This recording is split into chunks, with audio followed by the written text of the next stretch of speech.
لەگەڵ بەڕێز دکتۆر یوسف بەرزەنجی سەرۆکی لیژنەی ئامادەکاری کۆنفرانسی گۆڕانی کەشوهەوا قسە دەکەم لە هەولێرەوە لەگەڵما دکتۆر یوسف سپاسکە لەگەڵ کوردستان 24 با سەرەتا لە کۆنفرانسەکە بپرسم ئەمە نێودەوڵەتیە چەند وڵات تێیدا بەشدارن و گرنگی ئەم کۆنفرانسە بۆ چارەسەرکردنی ئەم بابەتە گرنگە لە ڕووی کەشوهەوا بۆ هەرێمی کوردستان چییە؟ بەڵێ زۆر سپاس بۆ بەڕێستان. طبیعی ئەم کۆنفرانسێکی نێودەوڵەتیە هەموو مەرجەکانی وەزارەتی خوێندنی باڵای توێژینەوەی زانستی هەرێمی کوردستان و عێراقی تایە بۆ ئەوەی کە کۆنفرانسێکی نێودەوڵەتیە ژمار بکرێ. ژمارەی وڵاتانی کە بەشدارن 14 وڵات لەگەڵ هەرێمی کوردستانە بەشداری ئەم کۆنفرانسن. هەروەها 29 زانکۆی نێوخۆیی و هەرێمی و جیهانی لەگەڵمانە بەشدارن. جگەلەوە 18 وەزارەت و دەستە و ڕێکخراوی نێوخۆیی و عراقی و جیهانی لەگەڵمانە بەشدار لەم کۆنفرانسە. گرنگی ئەم کۆنفرانسە لەوایە کە کێشەی گۆڕانی کەشوهەوا بۆ بە کێشەیەکی جیهانی یەقەی مرۆڤایەتی کردوێتەوە. وڵاتە گەورەکان ڕێکخراوە نێودەوڵەتیە جیهانیەکان تارگێتیانەوەیە کە بۆ 2030 و 2045 1 پلەی سەدی یان 1.5 پلەی سەدی پلەی گەرمی سەرزەوی کەمکەنەوە. ئەمەش چکە کاریگەری زۆری هەبووە لەسەر سەرجەم بوارەکانی ژیان هەر لە ڕێژەی دابارین هەر لە بەردەستبوونی ئالێک بۆ ئاژەڵەکان و خۆراک بۆ مرۆڤەکان و وشکە ساڵی و زیادبوونی ڕێژەی بە وشکانی بوون و لەگەڵەوەشە ناچوونی زۆرێک لە درەخت و لە گیانەوەران کە دواییەوە هەمووی تەسیل لە ئاسایشی خۆراکی مرۆڤایەتیەکە بەگشتی. باشە کەواتە ئەو بابەتانی کە لەم کۆنفرانسە دەخرێنە ڕوو دواتر چۆن لەلایەن هەرێمی کوردستانەوە کاری پێ دەکرێت ئەو توێژینەوانە ئەو سەرنجانەی کە لەسەر کاریگەرە مەترسیدارەکانی گۆڕانی کەشوهەوا هەیە چۆن ئێوە کار بم بابەتانە دەکەن؟ بەڵێ وەکو هەموو لایەگاگادارن ینی عێراق هەرێمی کوردستان بەشێکە لە عێراق و عێراق بەگشتی لە سەدایەکی ئەو تێکچوونەی کەشوهەوای جیهانی تیا بەشدارە. بەڵام پێنجەمین وڵاتە لە زەرمەندی تایە و کوردستانی هەرێمی کوردستانی بەشێکە لەو تێکچوونە.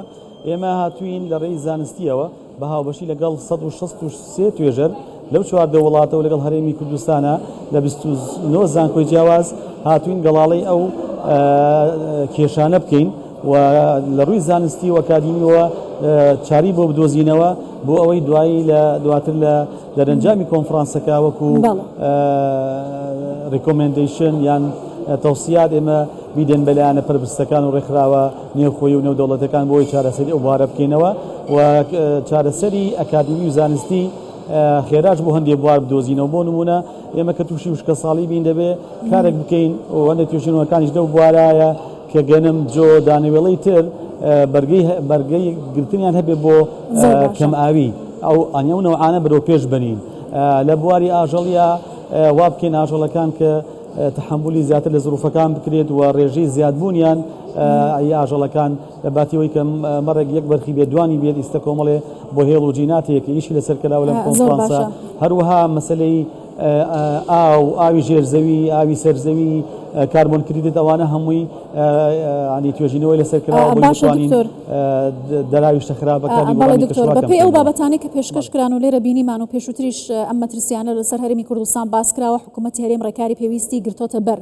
مەترسیەکان چەندە لەسەر هەرێمی کوردستان جددین و ئەوەی کە تا ئێستا کراوە توانراوە چارەسەرێک بێت بۆ کەمکردنەوەی کاریگەریەکانی گۆڕانی کەشوهەوا لەسەر هەرێمی کوردستان؟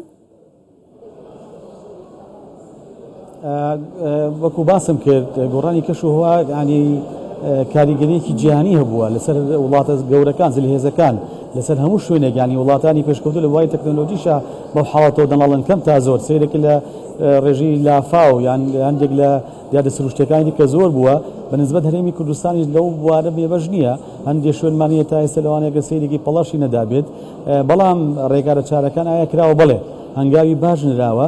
بەڵام هەمیشە ئێمە تێکدان زۆر ئاسانە بەڵام بنیادنان کاتیەوێ. بۆ نمونەگەر من و تۆ هەموو بینەران بڵمانانی قەڵێ دروستەکەین کاتێکی زۆرمانەیە بەڵام شکانی زۆر ئاسانە.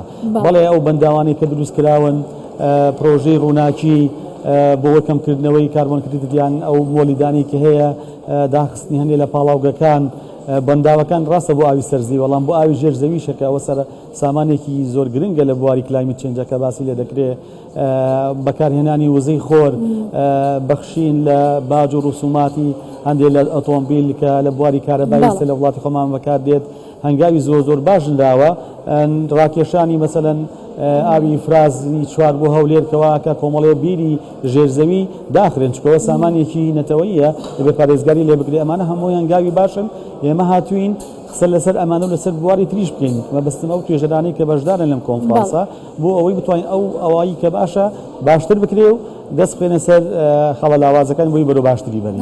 زۆر باشە، زۆر سپاس دەکەم بەڕێز دکتۆر یوسف بەرزەنجی سەرۆکی لیژنەی ئامادەکاری کۆنفرانسی کەشوهەوا لە هەولێرەوە لەگەڵمان بوو.